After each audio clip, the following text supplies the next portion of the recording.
Shalom. This week we are reading Parashat Veetchanan, beginning in Sefer Devarim, the book of Deuteronomy, chapter 3, verse 23. And this Parashat Veetchanan contains so many important things. We find the Shema Yisrael, declaration of our faith in chapter 6. We find the repetition of the Ten Commandments. But more than anything, this Torah portion is so saturated with Eretz Yisrael, with the importance of the land of Israel, the importance to our lives, the importance to our destiny, the importance in God's eyes, and certainly to the fulfillment of Torah.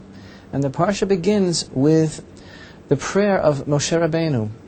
Moses recounts to Israel how at that time he begged the Almighty that he should be allowed to enter into the land of Israel, as he states here, "Let me cross and see the good land that is on the other side of the Jordan, this good mountain and the Lebanon," which Rashi tells us is actually a reference to Jerusalem and the Holy Temple. And the entire desire, the entire goal, everything that he wanted, his whole heart's desire, Moshe Rabbeinu, after the life that he led, which was so selfless and so totally dedicated to his people, all he really wanted was to be able to go into the land of Israel.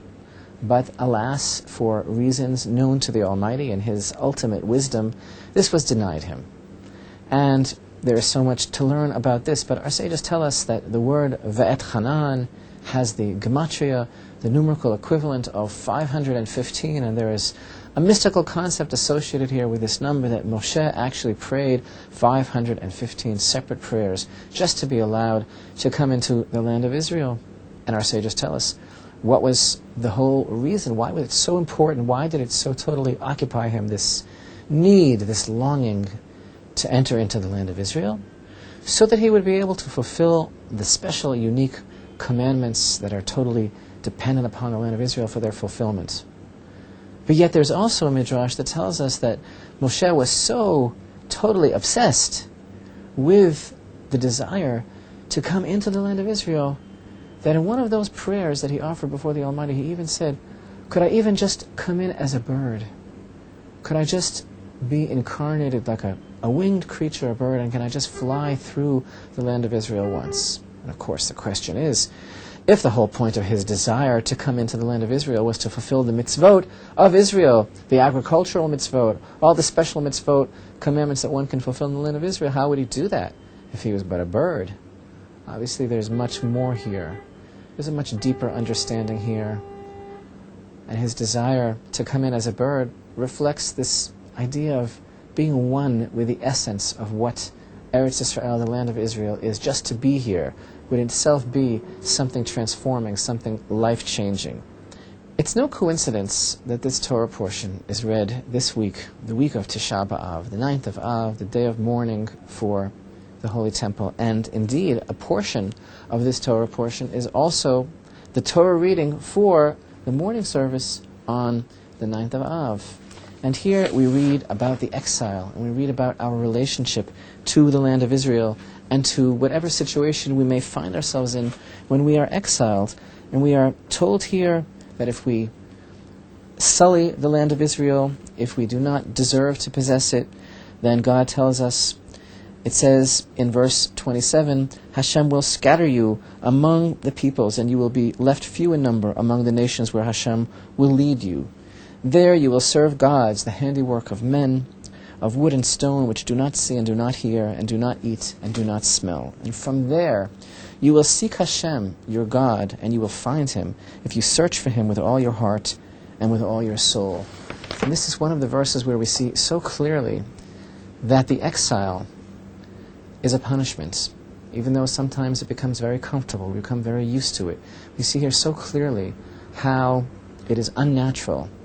And the purpose of everything that befalls us in the exile is for us, from the duress and from the situation in which we find ourselves, to call out to God and to return to Him, so that we will return to Him and return to the land of Israel as well. The exile, thus, is supposed to be a vehicle, a starting point, wherein we will be able to cry out to God and eventually return to Israel. We have to understand that this week's commemoration of the destruction of the temple, the observance of Tish'a B'Av, is not only a concept of the commemoration of the destruction of the Holy Temple, but also it is an observance recalling all of the calamities and all of the destruction that has befallen the Jewish people, and mourning the loss of the temple, and also every tragedy that has befallen us as a result of the destruction of the temple, as a result of the exile. But it's important for us to understand that Tish'a B'Av does not originate in the destruction of the temple. Rather, it originates in our rejection of the land of Israel. And this is precisely what we read in Psalms 106, when David bemoans the sin of the spies, and he writes, "And they despised the precious land, the desirable land. They had no faith in his word." And the truth is that this is our tikkun today. If we truly want to rectify the situation, if we want to go from mourning to gladness and from destruction to an era of renewal and rebuilding, we need to cherish and strengthen and build the land of Israel, especially at this time that we hear voices the world over, and some of them very powerful voices from powerful people that seek to undermine our own relationship with our own precious land and tell us that we cannot build.